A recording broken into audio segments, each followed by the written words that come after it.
Do you remember when you were a kid and you're sitting at the dinner table? You're like 10 years old and you have eaten everything on your plate except the broccoli, and you just don't want to eat the broccoli. And it's down to that. And you hear over and over, Darren, you got to eat your broccoli. You may not get up from this table until you eat your broccoli. You can tell that I'm scarred. This happened to me too often. And even as an adult, I'm still scarred by those moments. Now, you know what's funny is, I think a relationship with Christ, and I think the Christian life often gets shoved in the same category. Just eat your peas, it's good for you, just suck it down.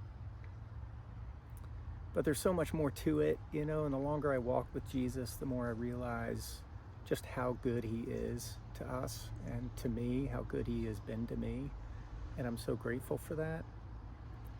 There's one particular passage that I think unpacks that in such a sweet way, that it really is the goodness and the grace of God that continues to draw us to himself. So I want to show you a passage from Titus 2 that I think is so great.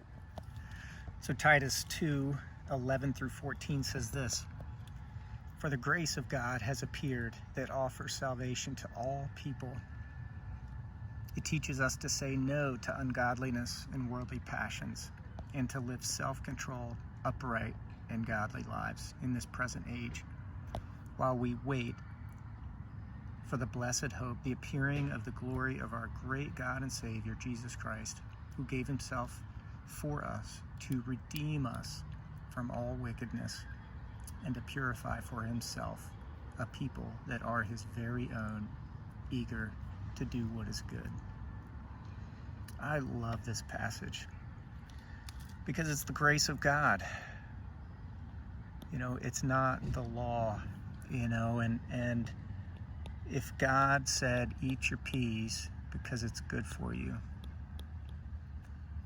we would never want to eat our peas. We would never love peas. But it's the grace of God that appears and offers salvation.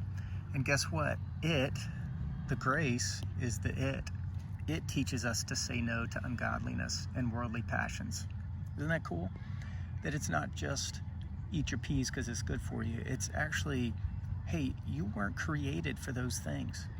Ungodliness is not what you were created for. Worldly passions, those are not what you were created for. And it's actually the grace of God that teaches us this, not the law of God, eat your peas. It's the grace of God. You were not created to do things that hurt your soul. You were created to be in a relationship with God. And check this out: to live self-controlled, upright, and godly lives. You know what that means?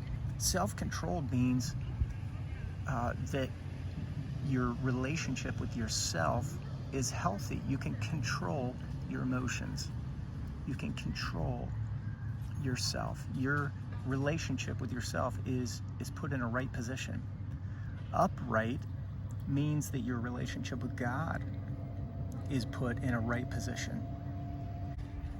And godly simply means your relationship with other people is set in a right position.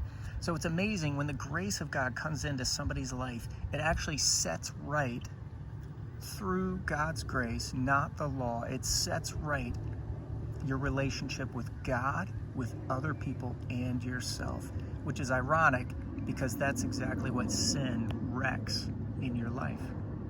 Sin has a way of destroying three relationships. Our relationship with God, it breaks our relationship with God, and as a result, it breaks our relationships with people. They get complicated, and then it distorts our perspective on ourselves. So it actually breaks three types of relationships. But we see in that passage that when the grace of God comes into someone's life, it sets basically a broken bone, it sets it back into place so that it can function properly. So you begin to see yourself properly, you begin to see God in the right light, and then you begin to treat other people really well. So it's the grace of God. Nobody's telling you to eat your peas, but God is saying, hey, I created you in my image, and you are broken, born into a broken world, but I can set you right. Through Christ, it is Jesus that redeems. That's what the passage said. And for what purpose? To purify for himself a people that are his very own. I just think about a daddy who is so stinking proud of his son, so proud of his daughter, and just watches him or her in a soccer game and says, that's my boy, that's my girl, my very own. That's how God sees you. He loves you. And he wants us to be eager to do what is good. I hope you're encouraged, and I hope you let this really set deeply into your heart and your soul. It is the grace of God that has appeared, and it's for you. Salvation is for you.